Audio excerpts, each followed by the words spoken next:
রাজার রাজা এলো, সত্যিই রাজার আবির্ভাব, যাকে দেখার জন্য মানুষের অপেক্ষা থাকেই। তার শতরান দেখার অপেক্ষাটা থাকে আরও বেশি, সেটা টিভিতে, মোবাইলে কিংবা গ্যালারিতে বসে যেভাবেই হোক। আর বিপক্ষ দল যখন পাকিস্তান, তখন তো তার আর কথাই হয় না।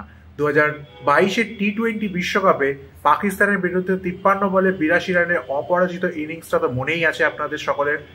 সেখানে খাদের কিনারা থেকে ভারতকে জয় নিয়ে এনে দিয়েছিল এই বিরাট কোহলি। এবার চ্যাম্পিয়ন্স ট্রফিতে সেই পাকিস্তানের বিরুদ্ধেই জ্বলে উঠলেন বিরাট। ব্যাটের রান নেই, প্রতি ম্যাচে সমালোচনায় বিদ্ধ হচ্ছেন।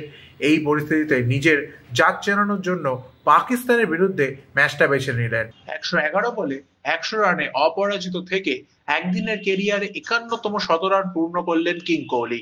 পাশাপাশি একদিনের ক্রিকেটে 14,000 রানটাও পূর্ণ করলেন।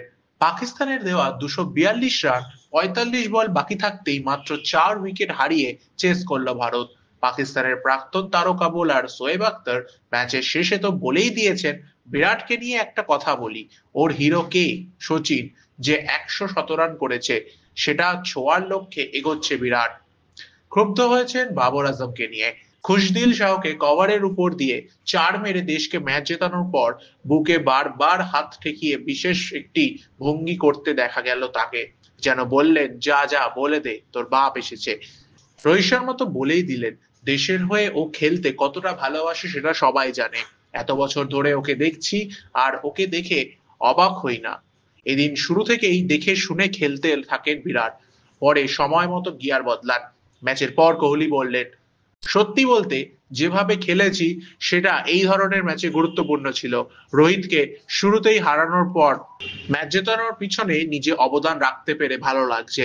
আগের ম্যাচ থেকে অনেক কিছু শিখেছি। আমার কাজ ছিল মাঝের দিকের ওভারগুলো স্পিনারদের বিরুদ্ধে কোনো ঝুঁকি না নিয়ে খেলা। শেষের দিকে আমি আর শ্রেয়াস একটু চালিয়ে খেলে কয়েকটা বাউন্ডি মেরেছি। ভারতের লিগের শেষ ম্যাচ 2রা মার্চ নিউজিল্যান্ডের বিরুদ্ধে। কয়েকদিন বিশ্রামের পর শেষটা ভালো করতে বদ্ধপরিকর টিম ইন্ডিয়া। বিরাট তাই সাফ জানালেন, সত্যি বলতে 36 বছর হয়ে গিয়েছে, এই সময় ছুটি পেলে আনন্দই হয়। আগামী কয়েকটা দিন সবকিছু ছেড়ে শুধু বিশ্রাম করব, কারণ প্রতি ম্যাচে এরকম পারফরমেন্সই করতে চাই। তার আগে প্রচুর পরিশ্রম করতে হয়। আসলে বিরাটরা এরকমই হন, যখনই বিপদে পড়বে ভারত, এগিয়ে আসবেন বিরাট। দলকে বিপদ থেকে রক্ষা করে তবেই মাঠ ছাড়বেন।